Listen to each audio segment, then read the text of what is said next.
My name's Cogneato, and you're watching A Study in Magic.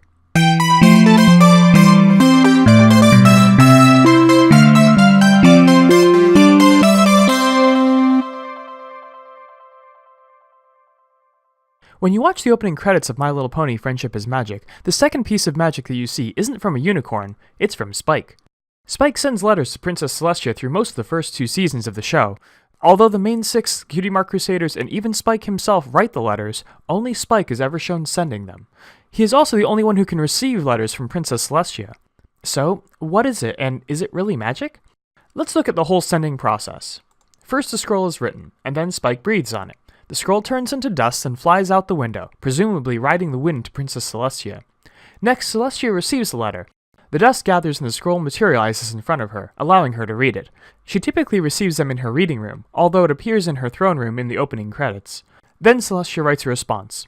We never see her send it, but it seems like the mechanism to return the letter is different because, in the last step, when Spike receives the letter, he is compelled to hack, cough, and burp until the letter arrives. Since there's no scroll dust in the air, and Celestia doesn't hack, cough, and burp when she receives the letter, we can assume that the 2 mechanisms are different. But they still have one thing in common: the scrolls. In The Return of Harmony, Spike is shown coughing up old letters that Twilight Sparkle had sent to Celestia. That means scrolls have the capacity to make a round trip through both mechanisms. Spike has also sent more than just scrolls. In Griffin Brush-Off, Celestia receives a bottle of ink that arrives along with the usual letter. In the Ticketmaster, the tickets to the Grand Galloping Gala are both sent and received, although they seem to be magical in their own right, judging by the way that one is floating above Applejack. In both cases, the contents were wrapped in the scroll, implying that the scroll somehow shielded the contents from the fire and converts it to dust for transport. These scrolls do seem to be the key, since Spike's fire has also been shown to burn non-scroll objects, such as books. We aren't sure if it is Spike or just fire that causes the scrolls to be sent, but if Spike had to be enchanted to allow him to receive the scrolls, it would make sense that he was also enchanted to be the only one to send the scrolls. There are a few unanswered questions, though.